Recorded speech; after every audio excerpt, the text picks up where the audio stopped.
Hey guys, what's up? Welcome back to my channel. My name is Avi Castellanos, if you don't already know me. And right now I'm at Malibu Beach. This is I think my second time here, but like another side of the beach. Remember I went to like Malibu Beach, but it was near this like kind of like open museum for people. I don't know. So this is like a different part of the beach, but it's beautiful. Oh my gosh, like it is probably like one of the last, I guess, warm days here in LA because it's gonna get kind of cold next week. Like not cold, obviously. I mean, for LA, it'll be like like the 50s. Damn. So I'm getting used to the heat here, or like the warmness. So it's just kind of anyway. But yeah. So first of all, I just like to like make videos outside now. I think that honestly, like, I love the nature spots here in Los Angeles, and I mean, Malibu is probably like a top three for like my favorite places to go nature wise. But yeah, today's video I actually wanted to kind of talk, not maybe explain my whole story or my whole journey, but just kind of talk about my general experience with anxiety and depression and kind of how I don't want to say that I've overcame that. I think I'm still overcoming that. I think it's a lifelong process. I don't mean like having a mental health condition, but just in terms of, we're always going to experience emotional turmoil at some point, but it's about how you handle it and how you, respond to it.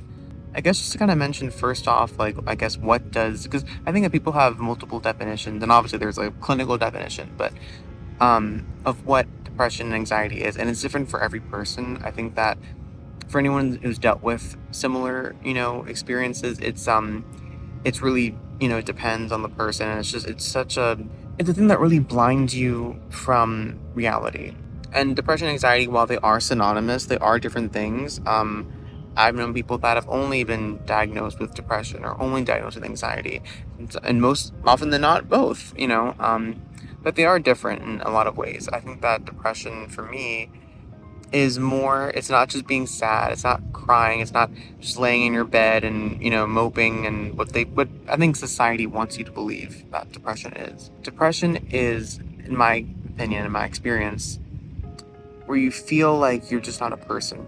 You feel like you're disappearing from who you really are, and you feel like you're kind of lost in this endless mind loop, and it's also more physical for me. I feel like anxiety is more thought driven, and depression is more of like, getting really burnt out and very burnt out and exhausted, and not the kind of not the kind of tiredness where even sleep will fix. Like you can sleep 8 hours a night and you're still just so drained, and like you have to force yourself to really do anything really. And it can be, you can mask it, you can function. I think that there are a lot of people who experience it that do.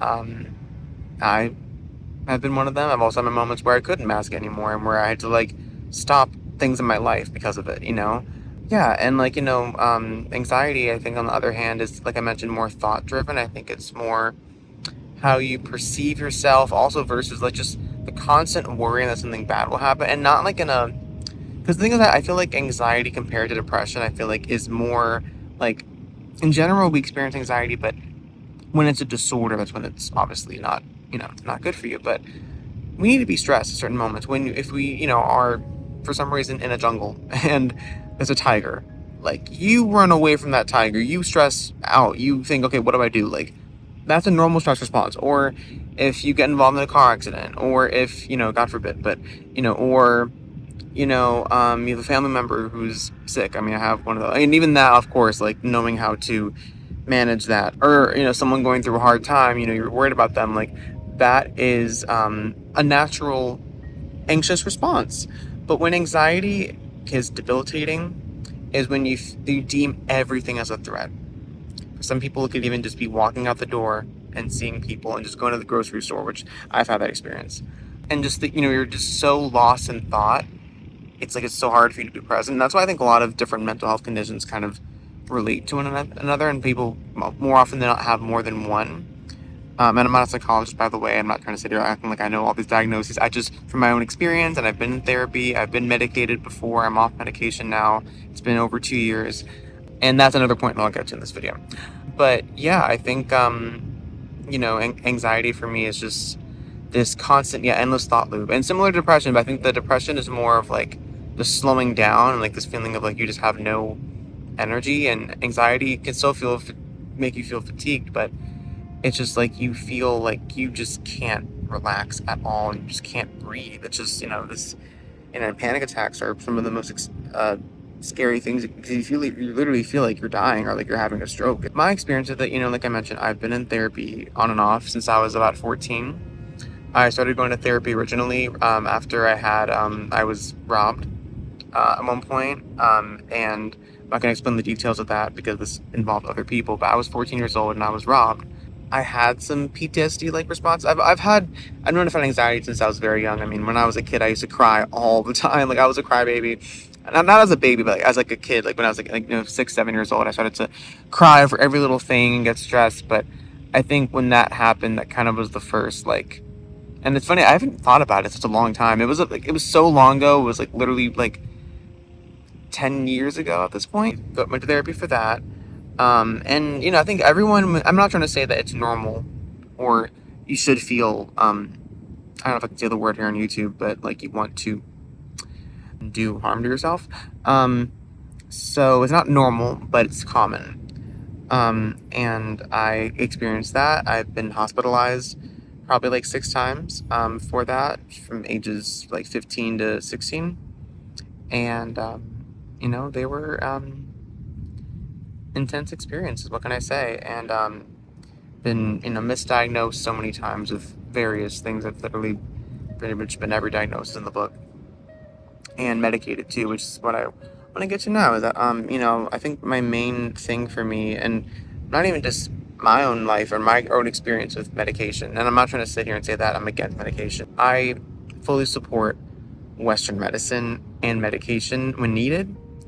And of course, hospitals, like if you're having a medical emergency, I would go to the hospital. I wouldn't just pray it away or whatever. I'm like, if it's an emergency, you go to the hospital, you get a doctor. Um, but in terms of chronic, conditions, especially mental health, because a lot of it is just it's so in your mind. And I want to sound like it's like, oh, it's like belittling it. No, but your mind is powerful. Your mind can create really crazy things.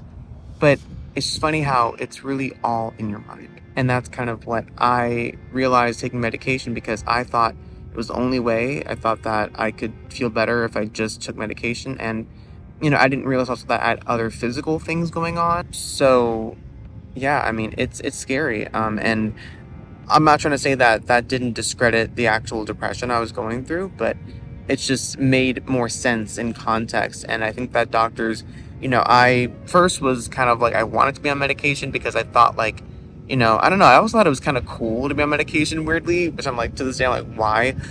And of course, with psychiatrists, they go with what you tell them, especially, because psychiatrists, it's mental health, they can't, I think scientists are finding ways to like gene test, see if like if in your genes you carry the bipolar gene or schizophrenia. I mean, that's, and like I said, I'm not 100% sure, but that's I think that I've heard they're working on, so they can see if actually their children could develop a mental illness, which is really crazy. And doctors just said, okay, and here you go, here's this, here's that, and they don't explain that with medication, especially when you've been taking I was taking medication for probably like 7 years on and off at different forms. And there was never the talk about getting off of it, because obviously, yeah, then they kind of lose their client, but, which is, terrible. But there's never the discussion about, should I go off of it, or should this, be an option, like to wean off. And I had to be the one to ask. I told my psychiatrist that I want to wean off and I want to see what we can do. And luckily I was at very low dosages, but still the withdrawal, which I'll mention to you guys, was terrible. I mean, I've never experienced such bad withdrawal from a medication, and it lasted up to a full year. I'm not going to specifically say what medications I was taking, but I was on these medications and I went off of them, and this is during my last year of college, and so it was a really important year. So it was a very scary time to just stop taking these. But I knew I wanted to. I didn't like how I felt on them. I didn't like how I felt drowsy, and how at the time I also, before I went back to my last year in Boston, I was living in Spain during a study abroad program, and I drank a lot there with Spain. everything, partied and all that, but it was really bad. And they don't really tell you all. I mean, they do tell you, but people don't really listen. But it's true. Taking medication while drinking is not good, and that's another reason I think why I experienced such really bad mental health episodes. So, anyways, back to the story. So, I was pretty much feeling like in terms of symptoms, like extreme lethargy, brain fog beyond belief. Like I literally feel like I was going crazy. I wasn't sleeping. Obviously I was going through personal stuff, but it was also just like I really felt like I literally can't sleep. I lay down and I wake up 10 or 15 times, sometimes 20 times, and I'm not sleeping, and I just was feeling like I was going in, and it was mainly the sleep deprivation that really got to me. But I remember thinking like I just can't even think straight. I can't think at all. It was this weird thing where it's like thoughts didn't make sense to me, and it's a scary thing to experience. And then having to mask that in class and, all that. I mean, I really felt just so like ashamed of myself and just so not, and just of course comparing. I was in a music school, so of course comparing myself to everyone, and just super upset, super stressed. Early last year, graduated college. I was in a better place. The withdrawal, I think, was starting to kind of get out of my system, and I think so, but I think I still experienced some things. I just didn't really realize it. Graduated, had my last semester of college in Boston over the summer, and then I went straight to LA. And, I kind of briefly mentioned why I left, but I want to be open in this channel, but there are some things I am going to keep to myself because it involves like family and people that I know. Being here for the first time last year, like I said, was living in, I think I mentioned this in my last video, but I lived in Koreatown. Well, sorta. It was like Pico Union area. Not a not a bad place. It just wasn't for me. And obviously, I mean, there's some parts of it that are a little bit dangerous. Not gonna lie. I just didn't like the situation I was in. I was in an Airbnb, but it was like a shared Airbnb, and that was fine. My roommates, actually, everyone were musicians or in music somehow, so that was really cool. But they rotated. Some people left, some people stayed, so it was kind of like, you didn't know who you were gonna get. And I was considering like fully like living there. I was like, okay, maybe I could, get a sublet, and I'm so glad I didn't, because that ended up turning into a nightmare. I mean, we also, it was like a house share, so we had the top half of the house, and there were tenants in the bottom half of the house, and they were crazy. They were, oh my god, like talk about a rude awakening to LA. Like that was my rude awakening. And then, was bouncing around from place to place, and then I had a family emergency happen, and I just was also kind of going back to like a depression because of life, but also just because I think maybe the medication also still hadn't fully gotten out of my system. But really, I just think that I just rushed it so much. I didn't give myself the time to just be at home. And at the time, my family, actually, we sold our house, but back when we had the house, like, I just feel like I really just wasn't in the right place. It wasn't that this isn't the place for me, which I believe it is. Um, I'll get to that at the end of the video. But also because of like just everything going on in my life, it's just like I had no energy to give to a music career or even working. Like I was working a job and I was just having a really hard time. I really just couldn't work. I was just so depressed and just so anxious, and I didn't really have a place to call home. Like even when I went home at night and went to my room, I was like, this doesn't feel like home. It doesn't feel like I really live here. I feel like I'm still like kind of on vacation here, but I happen to like pay rent here at the same time. Like it really didn't feel like that. So I came home for about 6 months to Maryland. Made a lot of personal strides, made a lot of changes that I know I needed to make. Emotionally, I found my passion for music again, which, I mean, I want to start crying, but I really feel grateful that I kind of found it again. Oh god, I'm crying. Okay, because I know this is what I want to do. This is my ultimate goal in life. It really is just to keep doing music in whatever shape, way, or form. And things are kind of working out, and things are kind of working out. Still looking for a job. um, but I really feel like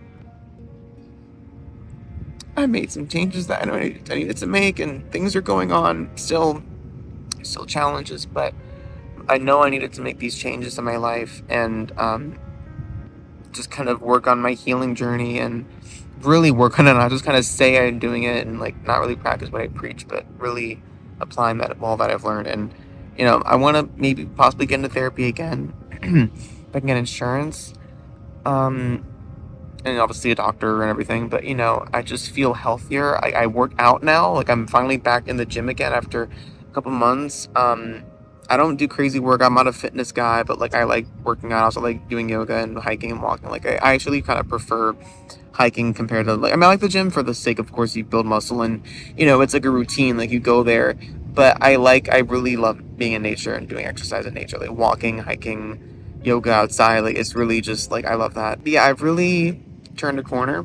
Doesn't mean that there won't be things that will happen that will have to deal with. I've already things that have been happening lately that I've had to deal with. I'm not going to say what they are, but just really had to have patience, but also just hope and connect with my spirituality. I mean, I don't want to make this channel like a spiritual channel or talk about, because I think that, for people that do have, for example, if they're Buddhist or if they're Christian or if they're Jewish or they're just really into like spirituality and all that, it's like, for me, I just don't want to make someone believe what I believe. Like, I have my personal beliefs about why we're here and what this universe is made out of and our connection to the divine, but I'm not trying to force anyone to believe anything. So thank you guys so much for watching this video. I guess just to wrap it up, just say, like, yeah, I made a lot of changes, work on new music. I have a song coming out in December, actually. Yeah, so I'm really looking forward to just kind of doing this and